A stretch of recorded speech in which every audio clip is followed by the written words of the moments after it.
আসসালামু আলাইকুম দর্শক, আমি যে চায়না ঢেঁড়সটা আপনাদের দেখিয়ে থাকি সেই চায়না ঢেঁড়স আপনারা দেখছেন।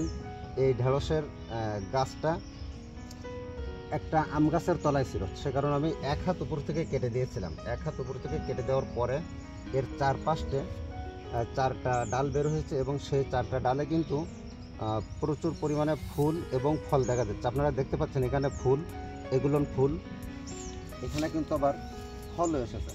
আপনারা যদি একটু দেখেন, একটু জুম করে দেখাই, একটু জুম করে দেখালে কিন্তু এই ফলটা আপনারা দেখতে পাবেন। আর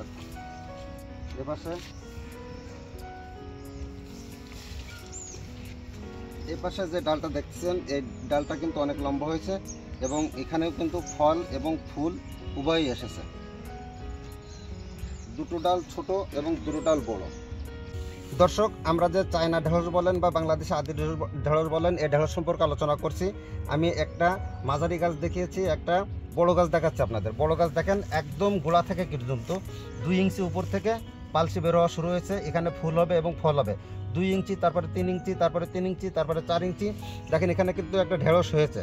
এই ঢেঁড়সটা কিন্তু দেখা যাচ্ছে সুন্দর। এরপরে আরও 2 ইঞ্চি উপরে একটা ঢেঁড়স হচ্ছে অপোজিটে।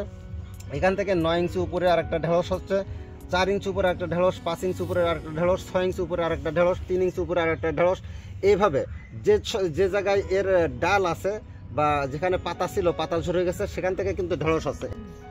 দর্শক, এটা চায়না ঢেঁড়স বলেন বা বাংলাদেশে আদি ঢেঁড়স বলেন, আমি গুগলে সার্চ দিয়ে 2 রকম পেয়েছি। যাই হোক, তো এই ঢেঁড়স গাছটা আমি প্রথম যে ছোটো গাছ দেখেছিলাম, তারপরে এটা মিডিয়াম গাছ দেখেছিলাম, এটা একটু বড় গাছ। এর চেয়ে আরও বড় গাছ আছে। তো একদম 3 ইঞ্চি উপর থেকে কিন্তু এর পালসি বের হওয়া শুরু হয়েছে। তারপরে 2 ইঞ্চি, তারপরে 5 ইঞ্চি, এভাবে। এখানে একটা কিন্তু ঢেঁড়স দেখা যাচ্ছে, একটু জুম করলে আপনারা বুঝতে পারবেন ঢেঁড়সটা কোথায় আছে।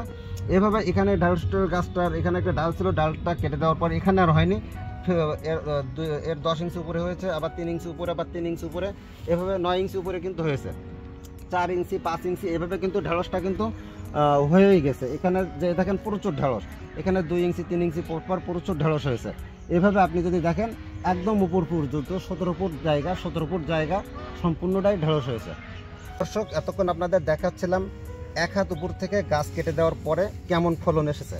এখন আপনাদের দেখাচ্ছে একটা মাঝারি সাইজের গাছ। মাঝারি সাইজের গাছ যদি আপনাদের দেখাই, মাত্র 6 ইঞ্চি উপর থেকে কিন্তু ঢেঁড়স হওয়া শুরু করেছে। এখানে একটা ফুল আসছে, এখানে ফুল এসেছে এবং ফুলের পাশে কিন্তু 2টো ফল আসা শুরু হয়েছে। এর থেকে 4 ইঞ্চি পরে আবার একটা ফল আসা শুরু হয়েছে, তার 5 ইঞ্চি পরে আরও 2টো ফুল, এর 11 ইঞ্চি পরে আরও 2টো ফল। এখানে ফুল শেষ হয়ে গেছে, ফল। এখান থেকে 5 ইঞ্চি পরে, 2 ইঞ্চি পরে, 3 ইঞ্চি পরে এখানে কিন্তু ফল আর ফল।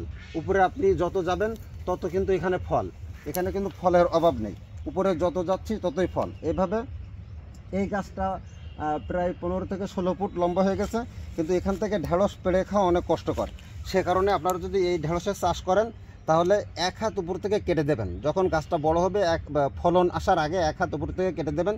দিলে সেখান থেকে পালসি বের হবে, পালসি বের হলে সেখানে ঢেঁড়স হবে। হলে আপনারা নির্দ্বিধায় হাত দিয়ে পেড়ে ঢেঁড়সটি খেতে পারবেন।